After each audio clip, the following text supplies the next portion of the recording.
कुरान मजीद में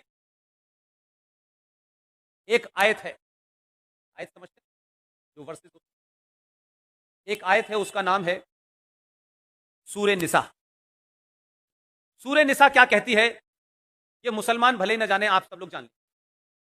और जहां भी आपको छोटे भाई का पजामा, बड़े भाई का कुर्ते का आदमी मिल जाए, उसे रोकिएगा, उससे कहिए भाई इसका मतलब बताओ, क्योंकि हम तो जाहिल हिंदू हैं, तुम ही बताओ। मैं आपको बताए दे रहा हूं, जब वो झूठ बताए तो उसका गला पकड़। कहा कि तुम तो कुरान के भी लिए वफादार नहीं हो, तुम तो इसके प्रति भी ईमानदार। सूरे निसा ये कहती है कि अल्लाह मियां ने, उनका कहना है कि 1400 साल से के पहले कोई था नहीं, वहीं से शुरू हुआ है। उनका मानना है, थोड़ी देर के लिए मान लें, अल्लाह मियां ने जब आदम और हवा के माध्यम से सृष्टि क्रिएट की और कहा कि तुम नीचे जाओ, तो जो लोग अल्लाह पे ईमान रखते थे उनके ऊपर मुसल्लत ईमान मीन्स होता है कंप्लीट ईमान, थोड़ा बहुत। उन्होंने कहा कि जो लोग मेरे ऊपर ईमान लाए हैं, जो मुझ पे यकीन करते हैं, जो मेरे बताए रास्ते पे चलते हैं, मैं तुम्हें इस दुनिया में, इस सृष्टि में, जमीन पे भेज रहा हूं। तुम जाओ, तुम्हारे लिए सब कुछ मैंने दिया है, तुम्हारे रहने खाने पीने का सबका इंतजाम किया है, लेकिन मैंने तुम्हें कुछ शर्तें की हैं कि तुम उन बताए रास्तों से मत, तुम्हें ये करना है, ये नहीं करना। लेकिन वो ये जानते थे, आखिर अल्लाह मियां थे, वो अपने बंदों के बारे में जानते थे कि ये कैसे लोग होंगे, ये तो शाहीन बाग भी बैठ जाते। उन्होंने कहा कि अगर तुम मेरे बताए रास्ते से हटे तो मैं इस धरती पर ऐसे लोग भेजूंगा जो तुम्हें रास्ते पे ले आएंगे। उस सूरे निसा में यह नहीं लिखा हुआ है कि मैं आरिफ भाई को भेजूंगा, रफीक भाई को। उन्होंने न नाम बताया, न शक्ल सूरत बताया। उन्होंने यह भी नहीं कहा कि वो आदि आस्तीन का कुर्ता पहनेगा। उन्होंने भेजा है। और जो बार बार सुबह से लेकर शाम तक कहते हैं रब्बुल आलमीन, इसका मतलब जानते हैं आप लोग? नहीं जानते। ये जो सृष्टि है, जो ब्रह्मांड है, जो यूनिवर्स है, इसे कोई ईश्वरी शक्ति चला रही है। ये सूरज का निकलना, ये हवा होना, ये पानी बरसना, जो कुछ भी होता है, मेरा आपका यहां बैठना भी, मुझ जैसा आदमी यह मानता है कि यह उसी शक्ति के कारण है। उसकी मर्जी के बगैर पत्ता नहीं हिलता। इसे उर्दू में मुसलमान कहते हैं रब्बुल आलमीन, या नहीं, इस पूरे रब को कोई चला रहा है, वो कोई बहुत बड़ी शक्ति है, उसे वो अल्लाह, उसकी मर्जी के बगैर कुछ नहीं होता। मेरे हमारा उस पर यकीन था, है, और जब तक यह सृष्टि रहेगी हम जैसे सनातनियों का उस पर यकीन रहेगा। हम 1000 साल तक गरीब गुलाम बने, गुलामों के गुलामों ने गुलाम बनाया, लुटेरों ने हमें गुलाम बनाया। आज भी पिछले 70 सालों में मुझे कोई एक हिंदू सनातनी नहीं मिला जिसने यह कहा हो ऊपर वाले ने हमारे साथ बड़ी ताकत। हम छोटे छोटे कामों को ऊपर वाले को जिम्मेदार देते हैं, यार भगवान ने ये मेरे साथ नहीं किया, ये करना चाहिए। अगर यकीन रखो तो कंप्लीट रखो, आधा अधूरा मत। पूरे 1000 साल तक गुलाम रहे। गुलाम रहने के बावजूद भी तरह तरह से हमारे धर्म को समाप्त करने की कोशिश की। लेकिन उस दौर में भी ऐसे लोग थे जो ये जानते थे कि पूजा नहीं हो सकती, तो उन्होंने गमले में तुलसी लगा करके घर के बाहर रख के अपने हिंदुत्व को जिंदा रखा। लेकिन मैं सिर्फ दूसरा सवाल उन्हीं से पूछता हूं जिस कुरान मजीद की सूरह निसा का हवाला देता हूं, उस पूरे रेफरेंस में देता हूं। तुम तो कहते हो सिर्फ हम अल्लाह से डरते हैं और अल्लाह के अलावा, उसकी मर्जी के अलावा कुछ नहीं होता है, तो 2014 भी अल्लाह की मर्जी से पैदा हुआ, 2019 भी है, और दिल्ली में भी आया है, और उत्तर प्रदेश में भी उसी की मर्जी से आया। जितना अत्याचार करोगे और शाहीन बाग बनाओगे, 2019 में 2 हो गए हैं, अभी अल्लाह से दुआ मांगो 2024 में कितने होंगे पता नहीं। ये सब उसकी मर्जी से हो रहा है। We should be grateful and thankful to अल्लाह।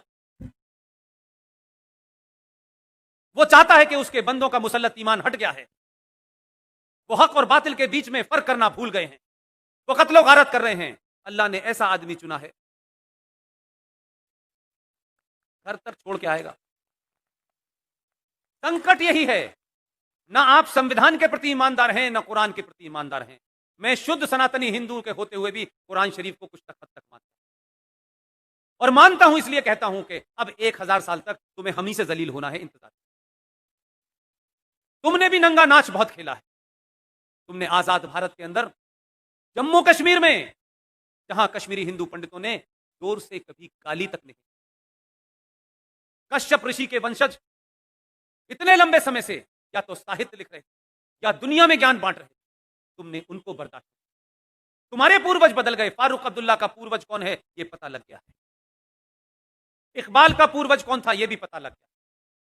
और क्योंकि सनातनियों ने कुछ समझना और पढ़ना शुरू कर दिया है, बचे हुए 30 करोड़ के पूर्वजों के बारे में पता लगेगा। इसीलिए कहते हैं कि हम अपना डेट ऑफ बर्थ सर्टिफिकेट और बाप का नाम नहीं बताते, क्योंकि जो सरकार है अगर उसको अपने बाप का नाम तुमने बता दिया, वो पूर्वजों का नाम वैसे ही बता देगी जैसे 1722 में पता चला कि फारूक अब्दुल्ला के पूर्वज का नाम राघोराम कौल था। तो जो लोग घर वापसी की चिंता कर रहे हैं कि घर वापसी करो, घर वापसी करो, मेरी उनको भी एक मशवरा है। आप उस परंपरा के लोग हैं, आपके पास समय कम है, काम ज्यादा करने हैं, अपना टाइम किसी इंडिविजुअल की घर वापसी में मत। तुमने तो ऐसा लीडर चुना है जो राष्ट्र की वापसी में लग गया, बड़ा काम।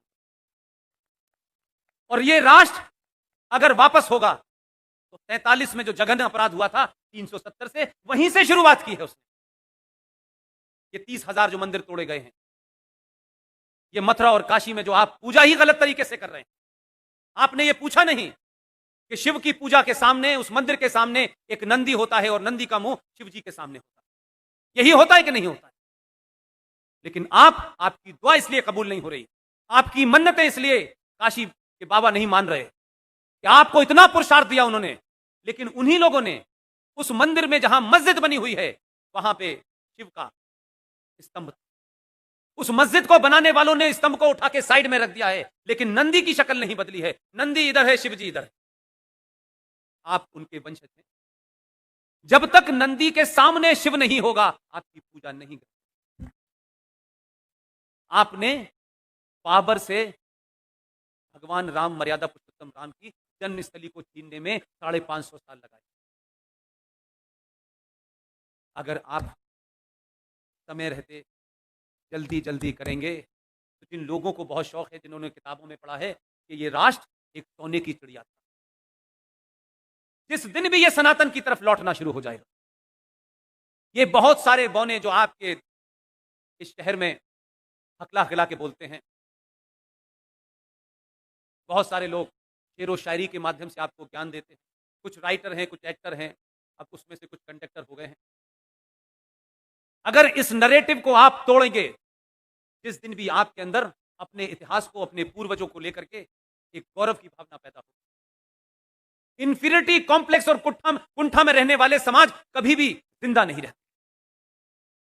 अगर आपके अंदर एक ऐसा भाव पैदा हो जाए कि आपको लगने लगे कि मुझसे दुनिया में कोई सुपीरियर है ही नहीं, मेरे पूर्वज ये थे। क्या कभी आपने अपने घरों के अंदर, आपको पता चल जाए कि आपके परिवार में कोई रानी लक्ष्मीबाई के दरबार में बहुत बड़ा मंत्री था, आप उसकी तस्वीर लगाते हैं कि नहीं लगाते?